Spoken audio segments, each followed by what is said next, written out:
दोस्तों शुरू करने से पहले डिस्क्लेमर कि वीडियो सिर्फ और सिर्फ एजुकेशनल पर्पस के लिए है, इन्वेस्टमेंट एडवाइस नहीं है। तो वीडियो को देखकर आप सीख सकते हो और इन्फॉर्मेशन को ले सकते हो। और इससे पहले एक वीडियो मैं आपको दे चुका हूँ, जिसको अगर आपने देखा नहीं तो आप जरूर से देख लेना। अभी के मार्केट के अंदर क्या चल सकता है, कहाँ पे बड़े इन्वेस्टर्स इन्वेस्टिंग कर रहे हैं, स्विंग ट्रेडिंग की कहाँ अपॉर्चुनिटीज है, और वॉर हो सकती है क्या जल्द ही, सबके ऊपर हमने यहाँ पे बातचीत की है।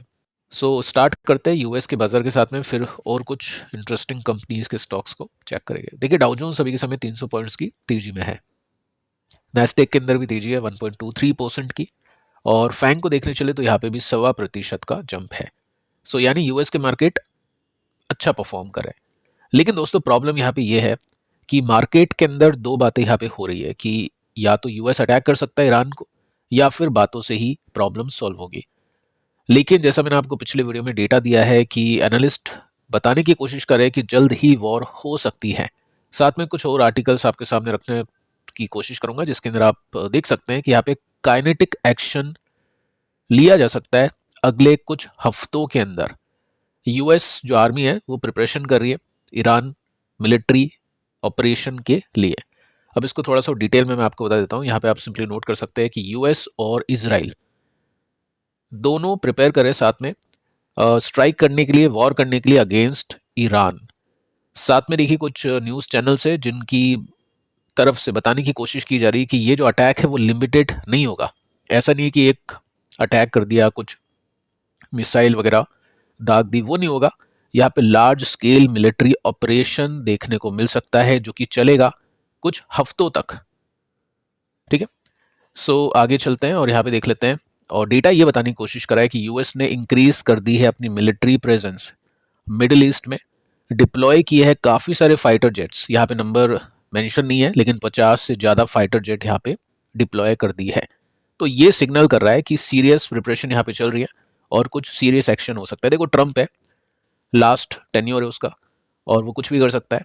पॉसिबल है कि ये चीज़ें प्ले हो जाए। बाकी आप देख सकते हैं डिप्लोमेटिक जो बातें हैं ना ईरान के साथ में, वो कोई भी रिजल्ट प्रोड्यूस नहीं कर पा रही है। न्यूक्लियर प्रोग्राम को लेकर तो बिल्कुल भी आउटकम नहीं निकल पा रहा है। ईरान अपनी बातों पे अड़ा हुआ है, यूएस अपनी बातों पे अड़ा हुआ है, बातों से कुछ हो नहीं पा रहा है। तो यूएस यहाँ पे मिलिट्री जो प्रेजेंस है वो बढ़ाना शुरू कर चुका है, और हो सकता है एक्शन हम देख पाए कुछ ही हफ्तों में। ठीक है, इसको लेकर मार्केट के अंदर एक्शन भी देखने को मिल रहा है। साथ में आप देखो, ये भी मैं आपको बताना चाहूंगा कि ऑफिशियल डिक्लेरेशन अभी तक हुआ नहीं। देखो, कोई ऑफिशियली डिक्लेयर करेगा नहीं वॉर करने से पहले, सिग्नल ही अपने को पता चल सकते हैं, और वो सिग्नल यहाँ पे काफ़ी पॉजिटिव है वॉर को लेकर।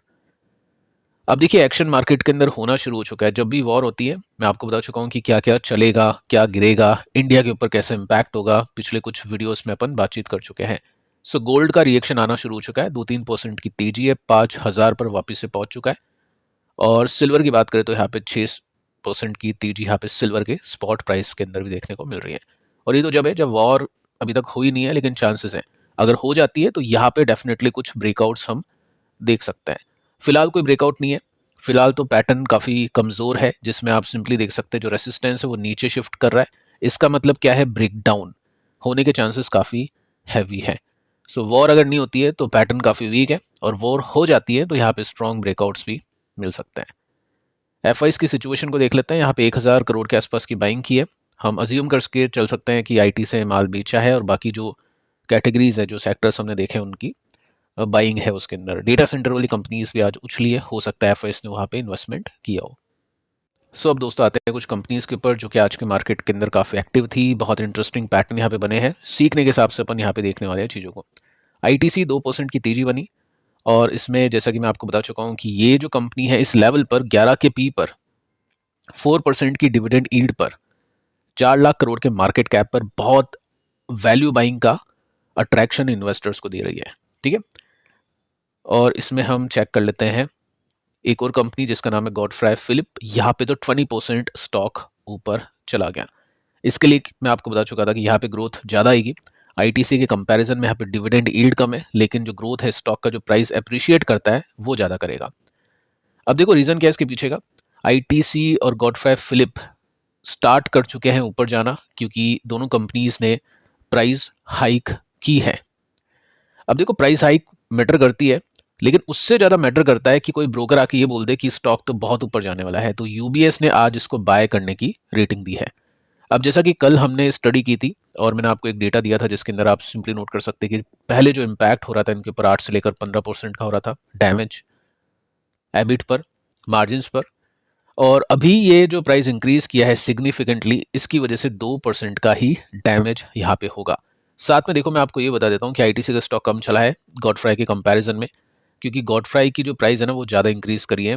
और जैसे आप ये सिगरेट का नाम देख सकते हैं मालबोरो, और इसमें 9.5 रुपये से 11.5 रुपये की हो चुकी है। और भी ये कॉम्पैक्ट प्राइस छोटी सिगरेट है, बड़ी जो सिगरेट जो प्राइस जिनकी ज़्यादा है उसके प्राइसेस ज़्यादा इसने इंक्रीज किए हैं। सो यूबीएस को ऐसा लग रहा है कि 29% ऊपर जा सकता है आईटीसी, और गॉडफ्राई भी चल सकता है, ऐसा इनका मानना है।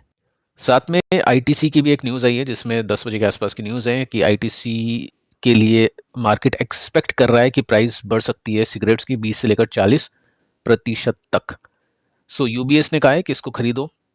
टारगेट प्राइस जो पहले 420 था उसको कट कर दिया 395। कट मैं आपको बता चुका हूँ क्यों, क्योंकि 2% का डैमेज होगा तो टारगेट थोड़ा सा नीचे रखेंगे, जो मैं आपको कल बता चुका था। लेकिन आज तो बहुत बड़ी बाइंग आई है और काफ़ी सारे ब्रेकआउट्स भी यहाँ पे हुए हैं। फर्स्ट अपन आता है आईटीसी पर, और आईटीसी देखे तो देखो यहाँ पे वॉल्यूम इतने कुछ खास स्ट्रांग नहीं थे, लेकिन ब्रेकआउट यहाँ पे हो चुका है, बॉटम ऊपर शिफ्ट हुआ और यहाँ से स्टॉक निकल गया। तो यस, एक रिवर्सल हम इसको बोल सकते हैं। 21% इसका जो हाई है जहाँ से स्टॉक गिरा था, मैं उसकी बात कर रहा हूँ, तो 21% है। अब यहाँ से 29-30% पैसा कैसे बनेगा मुझको आइडिया तो नहीं है उसका, लेकिन ठीक है, जो ब्रोकर बोलता है वैसा नॉर्मली होता नहीं है। हो सकता है कुछ थोड़ा परसेंट चले उसके बाद में गिरे, देखते हैं आगे पैटर्न क्या बनेगा। लेकिन हाँ, अभी के समय ब्रेकआउट हो चुका है और ये बात मैं आपको बता चुका हूँ कि डैमेज होगा इनके ऊपर। साथ में अगले क्वार्टर के रिजल्ट भी देखने पड़ेंगे, कंपनी की कमेंट्री सुननी पड़ेगी कि सेल्स में कितनी कमी हुई है, वो अभी कोई बात नहीं कर रहा है, ठीक है, तो वो चीज़ नोटिस करनी है। गॉडफ्राई का जो पैटर्न है ना वो काफ़ी इंटरेस्टिंग है, वो स्विंग ट्रेडर के लिए एक बहुत अच्छा पैटर्न यहाँ पे बन चुका है। आप देख सकते हैं वॉल्यूम्स काफ़ी गजब के, ब्रेकआउट यहाँ पे मिल चुका है, और जो प्राइस है जहाँ से स्टॉक गिरा था जस्ट अभी 13% अब ये गैप में रह चुका है। सो देखते हैं कल परसों अगर गिरावट होती है और इस लाइन को ही सपोर्ट लेता है, टूटता नहीं है, तो वापस से बाइंग आ सकती है और यहाँ पे 20% का जो गैप है वो कवर हो सकता है। ठीक है, दोनों कंपनीज हैं जो अभी फोकस में है। आईटीसी स्लो बट डिविडेंड के लिए बहुत अच्छी कंपनी है, और गॉडफ्राई यहाँ पे ब्रेकआउट्स के साथ में हम देख सकते हैं। इसके बाद में अगली कंपनी को देखते हैं, ईज माई ट्रिप। अब इसमें क्या गेम चल रहा है, कल परसों आपने देखा बहुत बढ़िया तेजी हुई थी, 20% स्टॉक ऊपर चला गया था। आज क्या हुआ, एकदम से 1% की तेजी यहाँ पे बनी है। सो स्टॉक तो आज के दिन भी ऊपर चला गया था काफ़ी, 10-10.5 रुपीज़ पर चला गया था, वापस से स्टॉक नीचे गिरा, पिटाई हुई इसकी। 205 का पी अब इसमें है, और जैसा कि आपको पता ही है कि मैंने आपको बताया था कि 500 करोड़ रुपीज़ का कंपनी इन्वेस्टमेंट करेगी अलग अलग बिजनेस को एक्सप्लोर करने के लिए, जिसमें हॉलीडे बिजनेस आते हैं, और उस वजह से स्टॉक का जो प्राइस है 12% ऊपर गया था। जब न्यूज़ आई थी ना उसके बेसिस पे 12% चला था।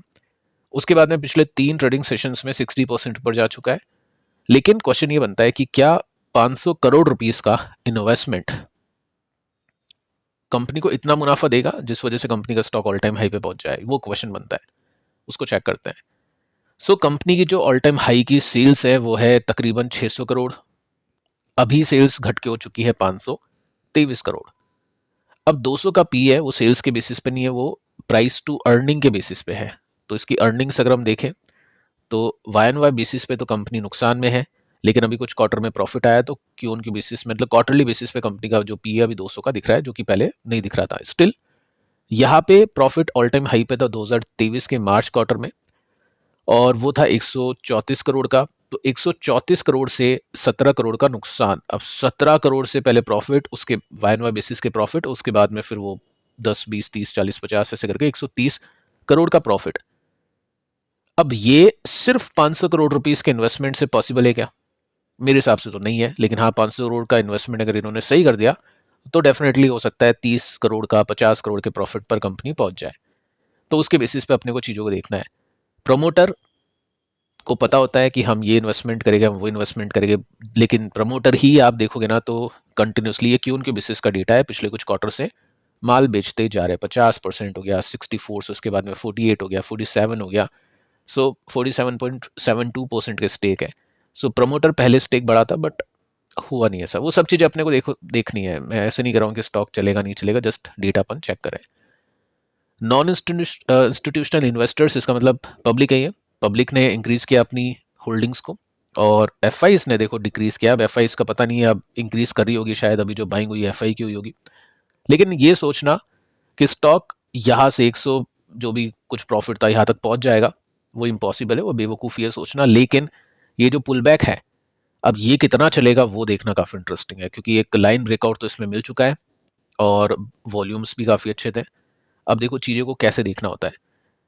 स्टॉक कहीं ना कहीं अपना रेसिस्टेंस बनाएगा, या तो ये रेसिस्टेंस बन चुका है जहाँ से बिकवाली आई है, या तो अब कहीं ना कहीं सपोर्ट बनेगा। तो वो पैटर्न देखेंगे, उसके बाद में अगर ब्रेकआउट होता है तब जाके चीज़ों को देखना होगा, क्योंकि अभी जो भी बाइंग आई है वो जस्ट एक न्यूज़ की वजह से बाइंग आई है। और ये जो बाइंग होती है ना, ये जो वॉल्यूम होता है, ये ट्रेडर्स का होता है स्पेशली।